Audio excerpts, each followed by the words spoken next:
जय हिंद दोस्तों, इस वीडियो में हम लोग देखेंगे टू वे क्लासिफिकेशन। जैसे कि पिछली वीडियो में जो हमारा टॉपिक था, पिछली वीडियो बोले तो 1-2-3-4 वीडियो में कवर हुआ था हमारा वन वे क्लासिफिकेशन, जो कि इम्पॉर्टेंट है क्योंकि उसको पढ़ेंगे तभी हमको टू वे क्लासिफिकेशन समझ में आता है। तो देखते हैं टू वे क्लासिफिकेशन है क्या। सीधा सा बात है कि थोड़ा सा ब्रीफ इंट्रोडक्शन दिया जाए, फिर लाइन बाय लाइन पढ़ेंगे। टू वे क्लासिफिकेशन क्या होता है? टू मतलब दो, क्लासिफिकेशन मतलब दो चीज़ को अलग अलग बांटना, या उसको कोई भी सम क्राइटेरिया या कोई फैक्टर या कोई चीज़ों के बेसिस पे या उसके करेक्टरिस्टिक्स पे उसको हम लोग अलग डिवाइड कर देते हैं ग्रुप या सब ग्रुप में, या अलग अलग टुकड़ों में रख देते हैं। बस उसी चीज़ को यहाँ पर समझना है। हाँ, लेकिन आने वाली समय में मतलब इसी वीडियो में एक टू वे क्लासिफिकेशन का टेबल पूरा होगा, जो कि एक उसका बेसिस बनाया गया है कि हाँ ऐसे इस टेबल को शो कर रहे हैं और सॉल्यूशन जैसे कि सॉल्व करते हैं वो इस प्रकार होगा। वो नेक्स्ट स्लाइड में मिल जाएगा आपको।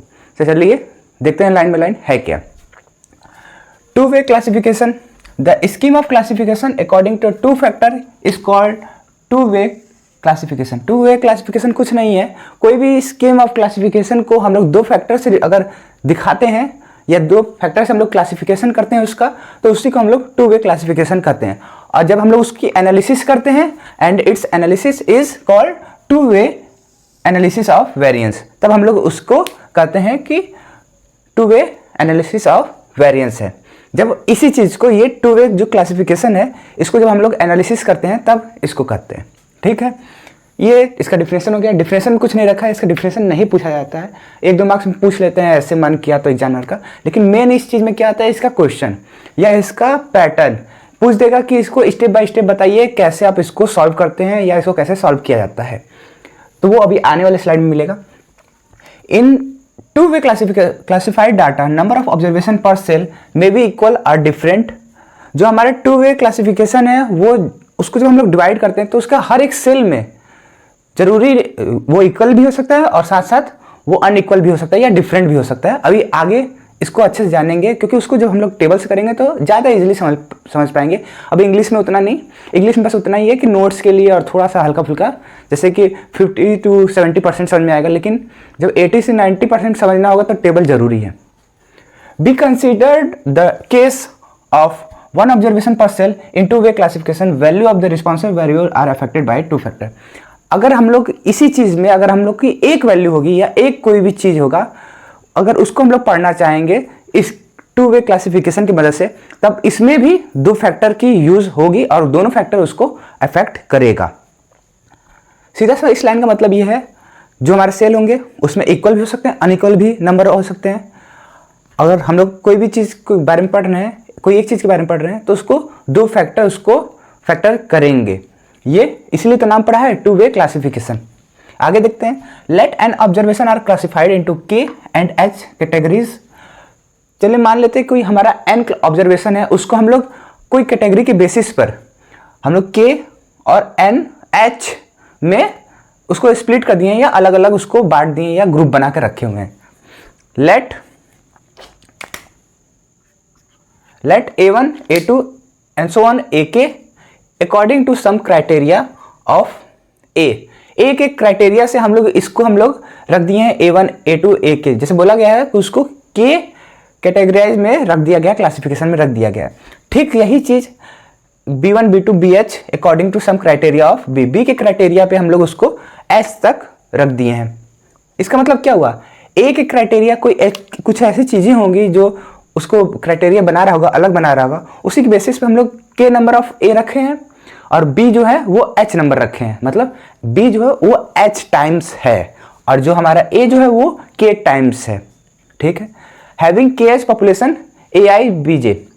जैसा कि A की वैल्यू अलग है, B की वैल्यू अलग है, इसलिए IJ से हम लोग डिनोट किए हैं। और I जो है वो K तक जाएगी, J तो है वो H तक जाएगी। कहाँ से? 1 से। लेकिन हम देखा जाएगा अगर पूरा पॉपुलेशन कितना होगा, पूरा पॉपुलेशन इतना ही होगा K इंटू H, क्योंकि A में कितने हैं K हैं और B में कितने हैं H हैं। तो अगर मान लो ऐसे 1 2 3 हैं और ऐसे मान लो कि 1 2 हैं, मान लो ऐसे कर लो, थोड़ा साइड कर लो, 1 2 है। एक तरफ हमारा 3 नंबर है और एक तरफ 2 है, तो ऐसे मिला के कितने होंगे? तो ऐसे मान लेंगे यहाँ पे, तो यहाँ पे, तो ऐसे कितने होंगे? हमारे 6 होंगे। क्या करते हैं, इसको और इसको मल्टीप्लाई कर देते हैं तो 6 आता है। ठीक वैसे ही हमारा K इंटू एच, तो हमको आता है टोटल पॉपुलेशन KH। आगे देखते हैं, तो नंबर ऑफ टोटल सेल कितने होंगे हमारे? KH। हम लोग स्टार्टिंग में माने थे कि ऑब्जर्वेशन जो है हमारा N है, वो N ही जो है वो हमारा टोटल नंबर ऑफ सेल है। अब सेल समझ में आ रहा होगा, सेल कुछ नहीं है, टेबल में हम लोग देखा जाएगा ऐसे ऐसे टुकड़े होंगे, तो इसी को सेल कहा जाएगा, जिसकी वैल्यू N है यहाँ पर ऑब्जर्वेशन में, जिसको हम लोग लेट किए थे, और आया कितना? K into H. अगर K और H उसके क्राइटेरिया के बेसिस पे नंबर होंगे तब। एग्जाम्पल के तौर पे देखा जाए, छोटा सा एग्जाम्पल है कि हम लोग देख रहे हैं कि मिल्क का यील्ड कितना है, मतलब एक काऊ है, एक काऊ या जितनी ढेर सारी काऊ हैं, उसका मिल्क का यील्ड उत्पादन, या कह सकते हैं कि मिल्क का प्रोडक्शन कितना हो रहा है, वो डिफरेंट ट्रीटमेंट के ऊपर बेसिस पे होगा। जैसे कि काऊ क्या खाती है, किस ब्रीड की होगी, कहाँ पे रहती है, किस इन्वायरमेंट में है, ऐसा भी कुछ केसेस होते हैं। तो यहाँ पर देखा जाए कि उसकी यील्ड, जो प्रोडक्शन ऑफ मिल्क है, वो उसके ट्रीटमेंट पे डिफरेंस इफेक्ट करेंगे। तो ट्रीटमेंट हम लोग क्या कर सकते हैं, एक फूड होगा और अलग अलग वैरायटी की हमारी काऊ हो सकती हैं, जिसको हम लोग कह देंगे ब्रीड और स्टॉक, मतलब वो अलग अलग काऊ वैरायटी की, और स्टॉक मतलब उसको क्या खिलाया जा रहा है, कैसे रखा जा रहा है। तो N जो है हमारा काऊ है, K जो है हमारा ट्रीटमेंट है, और H जो है वैरायटी या ब्रीड कर सकते हैं। ये एग्जाम्पल है इस 2 वे क्लासिफिकेशन का। एग्जाम्पल बोलने का मतलब ये है कि उसके जब डिफिनेशन आएगी 1-2 मार्क्स में, तो ये डिफिनेशन एग्जाम्पल लिख सकते हो। ऐसे आप अलग अलग बना भी सकते हो, जैसे कि प्रोडक्शन ऑफ मेडिसिन, कुछ खाने वाली चीज़ें पर, ऐसे और ढेर सारी बना सकते हो। तो इसके आगे देखते हैं इसका मेन, जो हम टेबल के फॉर्म में जानते हैं, जो कि ज़्यादा इंपॉर्टेंट है। तो इस टेबल को समझना बहुत ज़्यादा ज़रूरी है और बहुत ज़्यादा इंपॉर्टेंट है, क्योंकि आगे आने वाली वीडियो या आने वाले टॉपिक्स इसी के बेसिस पे सॉल्व किए जाएंगे क्वेश्चन, और ये आना चाहिए जो पढ़ता है 2 वे क्लासिफिकेशन। तो चलिए देखते हैं इस टेबल में है क्या, कैसे करेंगे। 2 वे क्लासिफाइड डाटा, कुछ डाटा है, मतलब जाहिर सी बात है कि अभी रियल नहीं होगा, एक स्पेसिफिक दिखा रहे हैं कि हाँ इसके जैसा होता है, फिर एक बार सॉल्व करके भी दिखाया जाएगा। 2 way classified data, in the table one factor of the variation, say variety, is represent along the column, other factor variation says treatment is represent along the row। क्या होगा? रो। कहता है कि एक फैक्टर जिसका नाम जिसको हम लोग वैरायटी कहते हैं, उसको हम लोग कॉलम वाइज दिखा रहे हैं, और दूसरा जो है फैक्टर वेरिएशन का, जिसको हम लोग ट्रीटमेंट कहते हैं, उसको हम लोग रो वाइज दिखा रहे हैं। तो रो कैसे होता है? रो ऐसा होता है, ये हमारा ट्रीटमेंट है, देखिए 1 ट्रीटमेंट, 2 ट्रीटमेंट, ऐसे करके I, ऐसे करके K। वही हम लोग का वैरायटी जो है वो कॉलम वाइज है, वैरायटी जो है 1, 2, J, H। कई बच्चों को यहाँ पर बहुत ज़्यादा कन्फ्यूजन होगा और कहेंगे जो पढ़ा मैं वो गलत बता रहे हैं। क्या गलत बता रहे हैं? देखेंगे वैरायटी कॉलम वाइज है, तो वैरायटी को ऐसे लिखना चाहेंगे, 1, 2, 3, ऐसे करना चाहेंगे, एक कॉलम में ऐसे 1, 2, 3, 4 ऐसे ऐसे कॉलम करने, लेकिन नहीं है। ध्यान से समझिए, एक समझेंगे तो ऑटोमेटिक दूसरा वाला समझ जाएंगे। वैरायटी जो है वो कॉलम है, तो ऐसे रहेगा, कॉलम ऐसे बढ़ता है, तो कॉलम वाइज तो पूरा होगा, ये हमारा कॉलम वाइज है। ठीक है, अब इतने बड़े समझ में आ चुका होगा। वैसे तो मैं उन बच्चों के लिए था जो थोड़ा सा डिफिकल्ट। तो चलिए, ट्रीटमेंट जो है हमारा एक फूड है जो कि हम लोग काऊ को खिला रहे हैं, उसको दे रहे हैं, वो इस साइड है। दूसरा हमारा वैरायटी जो है काऊ की, वो इस साइड है, कॉलम वाइज है। सॉरी, जो वैरायटी है वो हमारी रो वाइज है, ऐसे। ठीक है, इस साइड लिखा है रो टोटल, मतलब ये रो जो है 1, 2, 3, ये 1 रो, 2 रो, 3 रो है, तो इस रो के अंदर भी तो सेल है, यही सेल है, ये जो इतना छोटा छोटा टुकड़ा दिख रहा है यही सेल है। इस सेल को प्लस कर रहे हैं तो हमारा रो टोटल आ रहा है, और इसी का मीन कर देंगे तो हमारा रो मीन आ जाएगा। ठीक वैसे ही ये हमारा कॉलम है, हर कॉलम में मान लो कि फर्स्ट कॉलम में इतने सेल हैं, तो उनका जब हम लोग टोटल कर रहे हैं तो इतना आ रहा है, और उसका मीन लेंगे तो ये आएगा, वो बताया जाएगा कैसे क्या हो रहा है। वैसे सेकेंड के लिए, वैसे आयत के लिए, जेथ के लिए, वैसे एच के लिए। तो हम लोग अभी पीछे क्या देखे थे? वैरायटी ऑफ काऊ, मतलब जो हमारी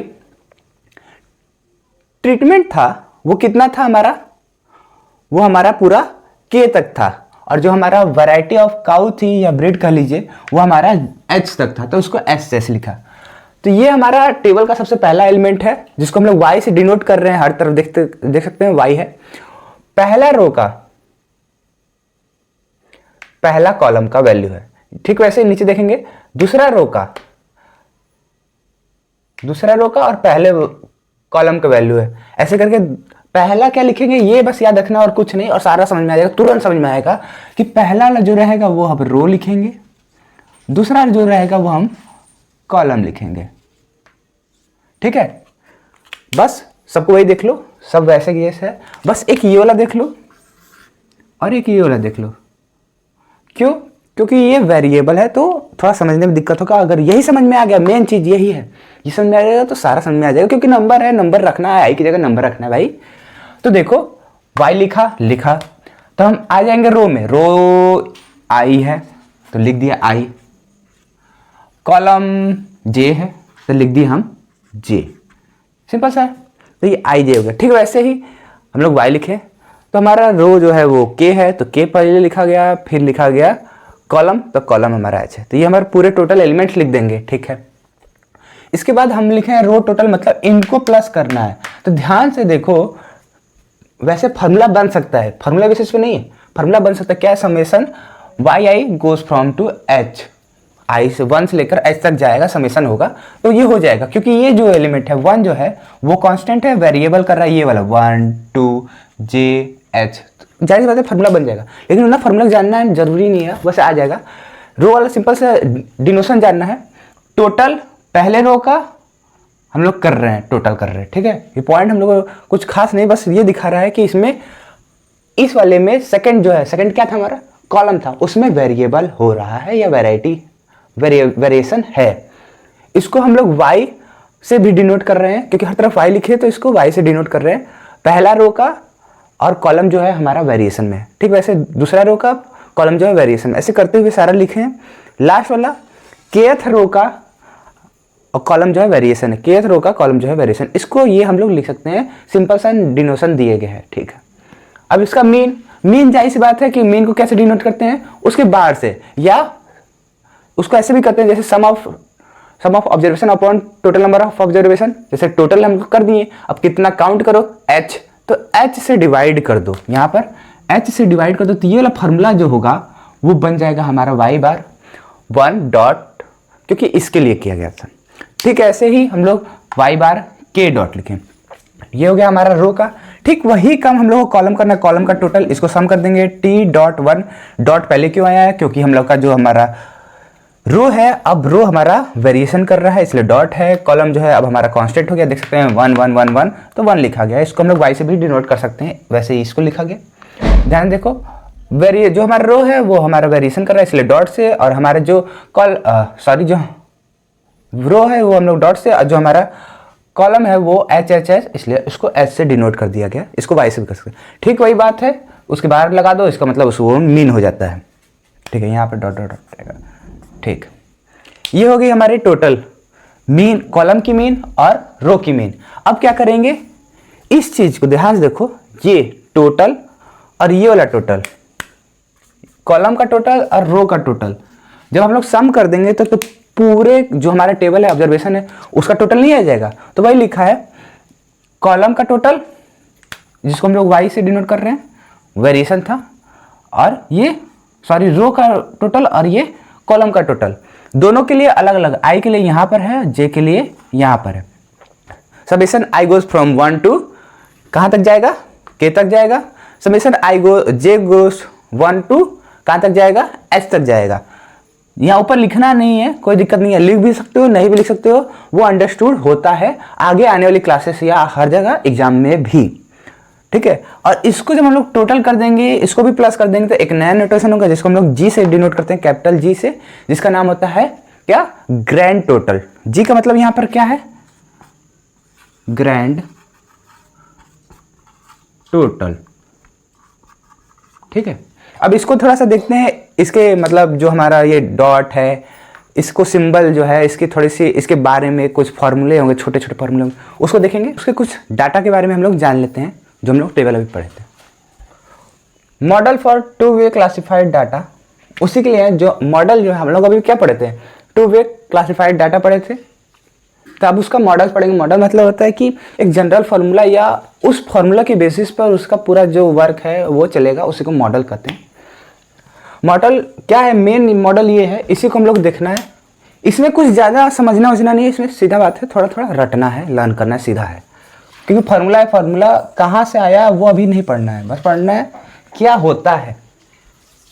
पहले है Y I J mu plus alpha I plus beta J plus gamma I J plus E मतलब एरर आई जे, ठीक है। जहाँ पे अगर इनका हम लोग पर्टिकुलर अलग अलग सम करेंगे, इनका इनका इनका अलग अलग सम करेंगे, पूरा टोटल ये दिख रहा है, तो उसकी वैल्यू हमेशा 0 आती है।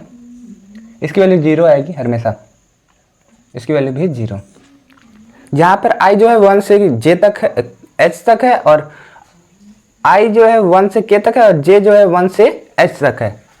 यहाँ पर आई जो है हमारा फूड है, जे जो है हमारा वैरायटी है, और अल्फा जो है इफेक्ट ऑफ फूड है, और गामा जो है वो हमारा इंटरेक्शन इफेक्ट है। इंटरेक्शन इफेक्ट क्या है, मतलब दो हमारे फैक्टर हैं, दोनों फैक्टर अगर हम लोग साथ में जब इंटरेक्ट करके वो फैक्टर अलग होगा, मतलब दो फैक्टर है, दोनों फैक्टर मिलकर अगर इफेक्ट करेंगे तो उसी को बोलते हैं इंटरेक्शन इफेक्ट। म्यू को फॉर्मूला जानते हैं, 1/n summation I J I summation J Y I J, जिसको हम लोग जनरल मीन इफेक्ट भी कहते हैं, ठीक है। Alpha I mu I, alpha is equal to mu I minus mu, इसको हम लोग कहते हैं effect due to ith treat, ith food, क्योंकि यहाँ पर क्या है आई है, तो आयत फूड की वजह से इस पे इफेक्ट क्या आ रहा है वो है। बीटा आई जे क्या है, इफेक्ट ड्यू टू जेथ वैरायटी। जेथ वैरायटी क्यों है, क्योंकि इस फॉर्मूले में ध्यान देखोगे तो जे मिल रहा है, इसलिए म्यू जे माइनस म्यू। जहाँ पर इसकी वैल्यू म्यू जे की वैल्यू हम लोग जानते हैं कि 1/k समेशन आई म्यू आई जे होती है, ठीक है। गामा आई जे क्या है, mu I J minus mu I dot minus mu dot J plus mu, ये गामा आई जे की फॉर्मूला है। The interaction effect when ith level of first factor and jth level of the second factor occur simultaneously, कहता है कि ith level का पहला factor और jth level का हमारा सेकेंड फैक्टर जब दोनों साथ में फैक्टर मिलके करते हैं, जो इंटरेक्शन वाली बात बताया था वही चीज़ यहाँ पर भी है, तब वाई आई जे जो होगा वो हमारा ऑब्जर्वेशन करस्पॉन्डिंग, जो यहाँ पर वाई आई जे क्या है वो हमारा ऑब्जर्वेशन है आयत फूड के लिए और जेथ लेवल वाले ब्रीड के लिए। लेकिन इस केस में, in this case we have only one observation per cell, this there will be no interaction possible. इस केस में जो ये हम लोग बोल रहे हैं कि आयत फूड है और जेथ ब्रीड है, क्योंकि ये जनरल फॉर्म था, तो उसमें हम लोग इंटरेक्शन पॉसिबल नहीं है, क्योंकि वो काऊ अलग होगी, नहीं तो खाना अलग होगा, ठीक है। क्योंकि हम लोग जब कोई चीज़ का कंपैरिजन करते हैं तो एक चीज़ तो सेम होना चाहिए, जैसे काऊ हमारी वैरायटी की एक ही होनी चाहिए, फूड हम लोग अलग देंगे तब ना मालूम चलेगा कि काऊ कैसी हैं, या काऊ अलग अलग हैं हम लोग फूड देंगे तो हमको मालूम चलेगा फूड कैसा है। इसीलिए ये वाला इंटरेक्शन यहाँ पे पॉसिबल होता नहीं है। तब हम लोग का जो मॉडल है वो कुछ इस तरीके से होता है, क्योंकि गामा आई जे जो है वही तो हमारा ये है इंटरेक्शन इफेक्ट, ये इंटरेक्शन इफेक्ट हो जाता है 0, तो हमारा जो मॉडल है Y I J equal to mu plus alpha I beta I plus error I J, तो ये हमारा मॉडल न्यू मॉडल बन जाता है। ये फार्मूला कुछ फार्मूला है जिसको जानना जरूरी है क्योंकि इंपॉर्टेंट है। इसके बाद हम लोग अगले वीडियो में स्टैटिस्टिकल एनालिसिस पढ़ेंगे, साथ साथ हम लोग इसका लिस्ट स्क्वायर एस्टिमेशन भी निकालने की कोशिश करेंगे इस पैरामीटर का, जो कि सीधा सी बात है कि जो कुछ फार्मूले जो हैं यहाँ पर, ये म्यू अल्फा आई बीटा ये कैसे हैं, क्या इनका फार्मूला है, ये तो जनरल है, कैसे आया वो भी देखना है। तो मिलते हैं अगले वीडियो में, फिलहाल के लिए इतना ही। जय हिंद।